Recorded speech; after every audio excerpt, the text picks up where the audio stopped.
Ever heard of the Winchester Mystery House? It's this sprawling place in California, Oh, yeah. Wild story. right? Built over like 38 years, but frantically reactively. Not really to a plan.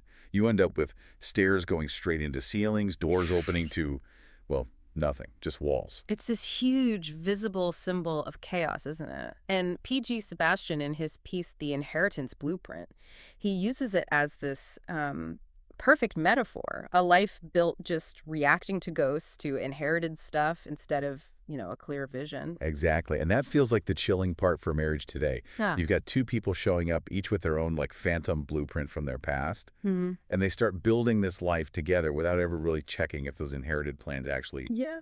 work together, if they're even compatible. Yeah, it sets the stage for some serious problems down the line. Which makes this the perfect final deep dive for our Counting the Cost miniseries. It really is. We kicked this whole series off thinking about that wisdom from Luke 14.28, calculate the cost before you built the tower. And today, we're digging into the absolute bedrock, the foundation itself, those hidden costs of what we inherit emotionally from our families.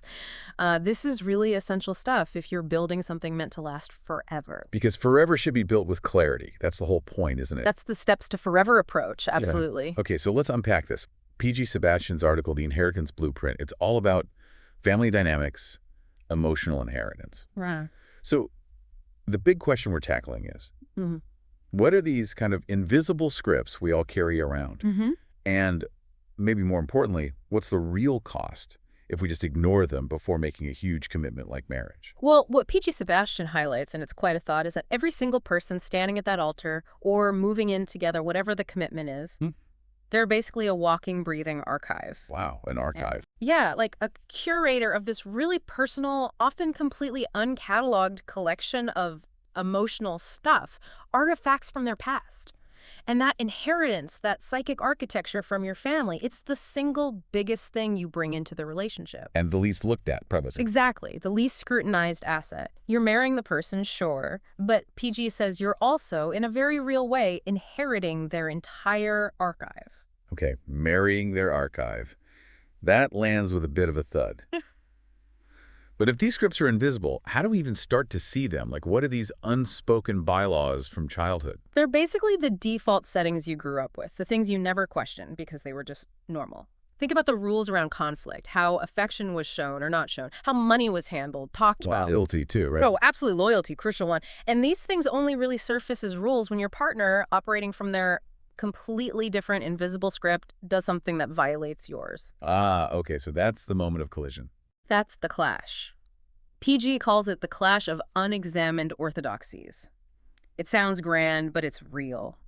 You might have one partner where, conflict meant yelling it out, big storm, clear the air, done. Cathartic, maybe? Maybe, for them. But the other partner, maybe their family rule was, disagreement is dangerous. It's like a fault line. You bury it deep under polite silence. Emotional austerity, PG calls it. So that first argument about, leaving socks on the floor, it's not really about the socks at all, is it? Not usually, no. It's actually a battle between two totally different family constitutions playing out in your living room. And this is where PG says it gets even, trickier. He talks about partners becoming unwitting proxies in old, unresolved wars. How does that work? It's because the heat of the argument isn't always about the person right there. PG gives this really vivid example of a wife who panics, like really panics, when her husband raises his voice even slightly. For her, it's not just a loud voice, it's an echo. Maybe an echo of growing up terrified, walking on eggshells around a parent who is volatile. So she's not just reacting to her husband, she's flinching from phantom blows, as PG puts it, reliving old stuff. Wow, that's heavy. So a question maybe for everyone listening. When things get heated, take a breath and ask yourself, am I fighting the person actually here with me now? Or am I fighting ghosts from the past? That discernment, that ability to separate the two, that's the first step towards building something you design, not just inheriting a design. Architectural sovereignty, you called it. I like Yeah. that. And it gets even more tangled when you add loyalty webs into the mix. Marriage means creating a new primary bond, right? Your partner becomes number one. But supposedly. Supposedly.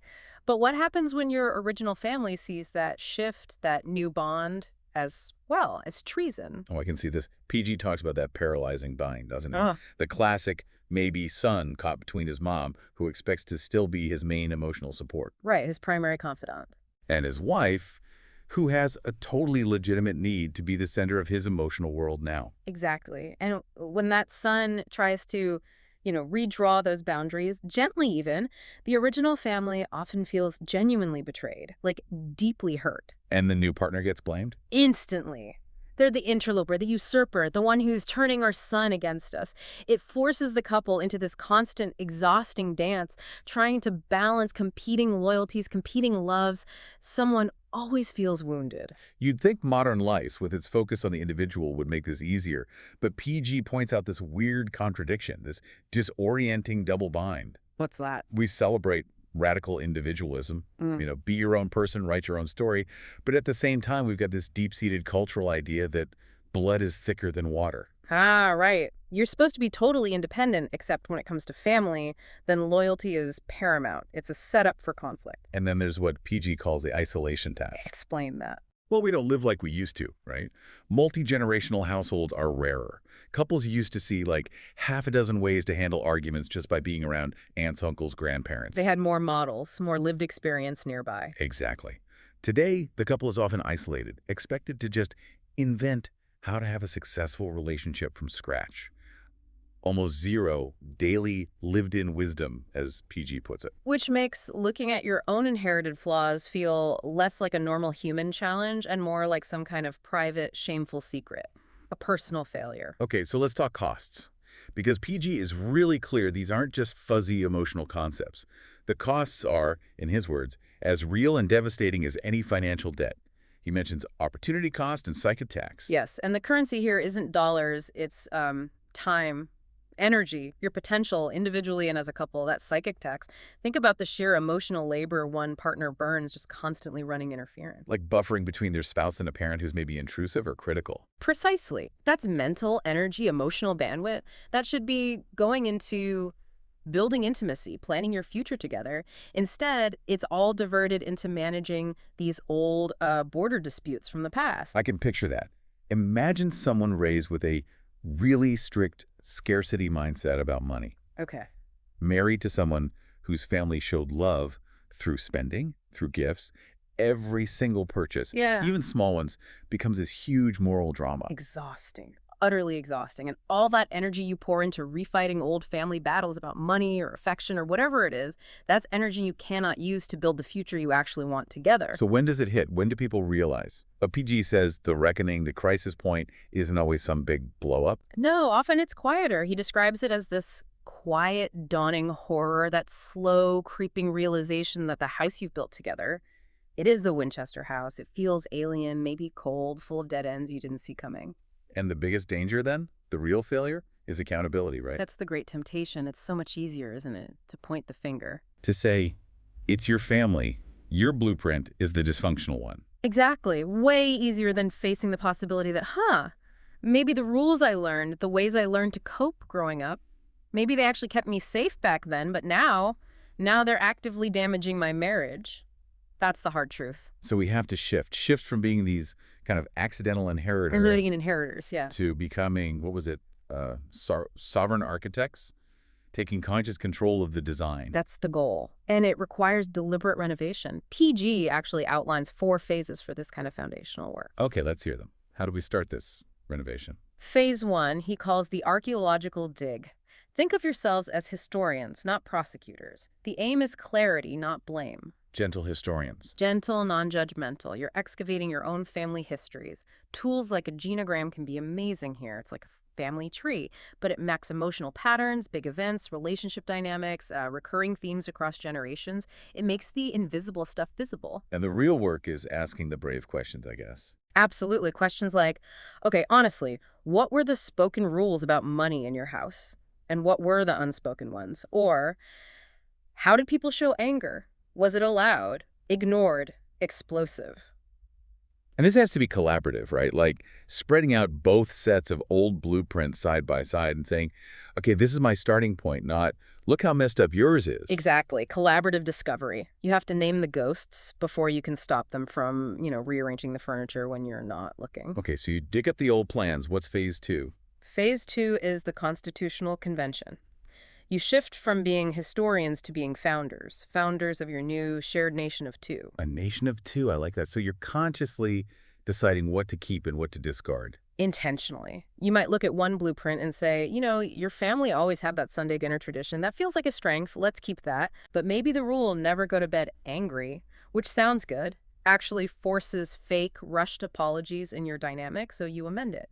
Maybe it becomes, we agree to resolve serious issues within, say, 24 hours. So you're literally drafting a new shared constitution, covering the big stuff. The big stuff. Finances, how you'll handle conflict, your social life as a couple, and critically, setting clear policies about how you'll engage with both families of origin, defining your primary unit. Which leads nicely into phase three, I bet. Boundaries. Phase 3, the diplomatic core. This is all about managing foreign relations, your relationships with the families you came from, which means setting healthy boundaries. And the key here, PG emphasizes, is unity. It's absolute key. The couple has to operate as a single, unified diplomatic entity, one voice. The language changes immediately. So instead of, well, my mom wants us to come for the whole week. Right. It becomes, we've decided we can visit for 3 days, and we're really looking forward to seeing everyone. That shared we is the boundary. It's the functional border that protects the sovereignty of the new marriage. Okay, draft the Constitution, set up diplomacy. What's the last phase? Phase 4, the continuous renovation. This is maybe the most important mindset shift. The Winchester house failed, partly because Sarah Winchester built frantically, but maybe also thought it could one day just be finished. But a marriage isn't like that. It's alive. It's a living structure. It changes as you change. So you have to institutionalize the renovation process, keep it going. How? PG strongly recommends regular State of the Union meetings for the couple. Maybe monthly, maybe quarterly. A dedicated time to check in, see how the Constitution is holding up, and amend it as needed. Because life happens. Kids arrive, careers change, parents age. All of it. This regular check-in replaces that reactive, frantic, ghost-driven building with proactive, conscious, vision-driven architecture. You're steering the ship together. So the goal isn't perfection, is it? Not some flawless, finished house. No, not at all.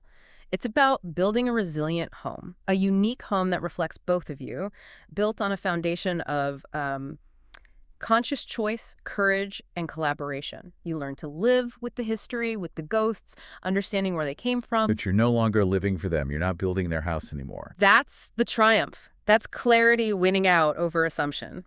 And look, if this conversation, this deep dive, has sparked something for you, we really do encourage you to read PG Sebastian's full article. It's called The Inheritance Blueprint. Where can people find it? It's on his Substack, which is also called Steps to Forever, or you can find it on his counseling blog. That's pgssebastian.com/blog.